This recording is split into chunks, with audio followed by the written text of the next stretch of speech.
स्वागत है आपका दलित दस्तक में। मैं हूं जिया हसन।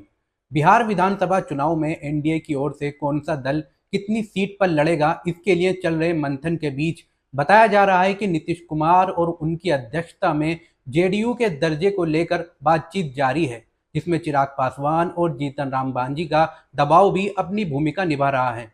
2020 के विधानसभा चुनाव और आगामी विधानसभा चुनाव की तुलना की जाए तो एनडीए में मुख्यमंत्री नीतीश कुमार के दर्जे को लेकर एक साफ पसोपेश नजर आ रहा है। 2020 में जहां एनडीए ने खुलकर नीतीश कुमार को अपना चेहरा घोषित किया था, अब 2025 के विधानसभा चुनाव के लिए नीतीश कुमार के चेहरे पर भारतीय जनता पार्टी की ओर से कभी हां कभी ना और कभी चुप का रवैया देखने को मिल रहा है।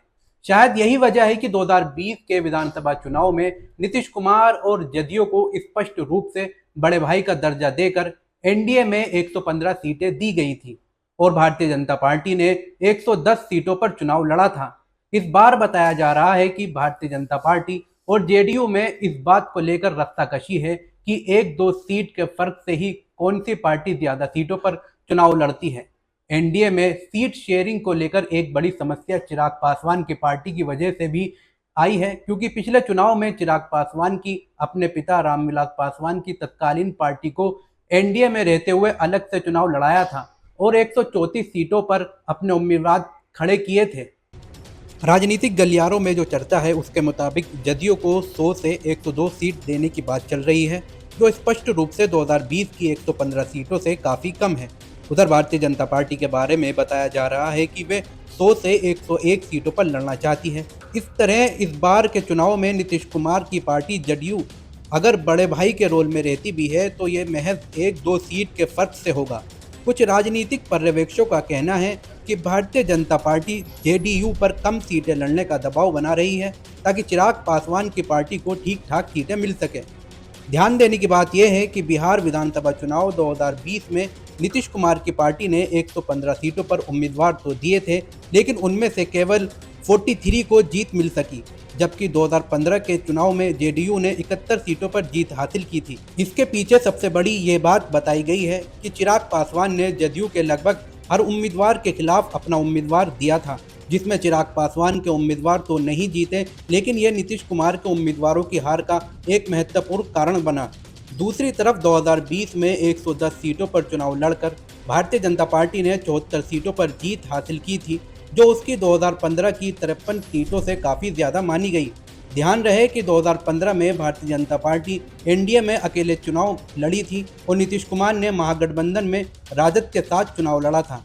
एनडीए में जहां चिराग पासवान की पार्टी को सीट देने की ज़रूरत से तनाव बढ़ा है, वहीं मुकेश सहनी की विकासशील पार्टी वीआईपी इस बार एनडीए में नहीं है, जिसने 2020 में एनडीए में रहते हुए 11 सीटों पर अपने उम्मीदवार दिए थे, जिसमें 4 को जीत मिली थी। 2020 के विधानसभा चुनाव में एनडीए को जहां 125 सीटें मिली थी, वहीं महागठबंधन 112 सीट लाई थी। लेकिन दिलचस्प बात यह है कि दोनों के वोट प्रतिशत में अंतर दशमलव में था। एनडीए को लगभग 37.26% वोट मिले थे, जबकि महागठबंधन को 37.23%। यानी राज्य में वोट प्रतिशत के लिहाज से बहुत अंतर नहीं था, लेकिन सीटों में 13 का अंतर आ गया। उस समय एआईएमआईएम के 5 उम्मीदवार चुनाव जीते थे और एक उम्मीदवार रामविलास पासवान की तत्कालीन लोक जनशक्ति पार्टी के टिकट पर जीता था।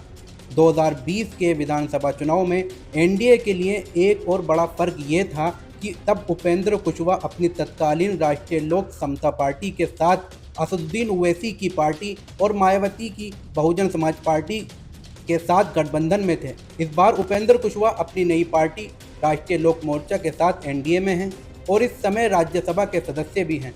इस तरह एनडीए में सीट शेयरिंग के मामले पर जहां भारतीय जनता पार्टी और जेडीयू में तनाव है, वहीं चिराग पासवान, जीतन राम मांझी और उपेंद्र कुशवाहा की सीटों पर भी कोई स्पष्ट फैसला सामने नहीं आया है। इस मामले में चिराग पासवान लगातार दबाव बढ़ाने की कोशिश कर रहे हैं, जो इस समय केंद्र में मंत्री हैं और एनडीए का हिस्सा हैं, लेकिन वे विशेषकर अपराध के मामले में नीतीश कुमार सरकार की आलोचना भी करते रहे हैं। चिराग पासवान वैसे तो वे 243 सीटों पर तैयारी की बात कर रहे हैं, लेकिन बताया जा रहा है कि उनकी इच्छा है कि उन्हें कम से कम 40 सीटें दी जाएं।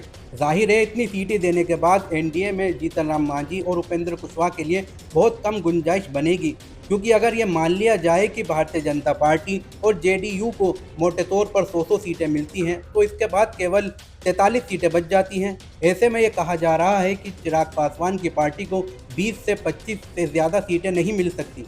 उधर हिंदुस्तानी अवाम मोर्चा हम के संरक्षण जीतन राम मांझी का दुख यह है कि उनकी पार्टी को राज्य स्तर की मान्यता नहीं मिल पा रही है, क्योंकि कम सीटों पर लड़ने की वजह से उनका वोट प्रतिशत बहुत कम है।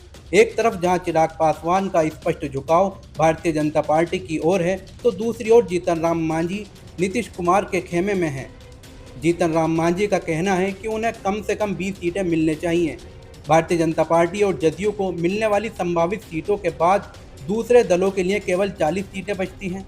ऐसे में अगर चिराग पासवान और जीतन राम मांझी को खुश करने लायक सीटें दे दी जाएं तो उपेंद्र कुशवाहा का मामला फंस जाता है।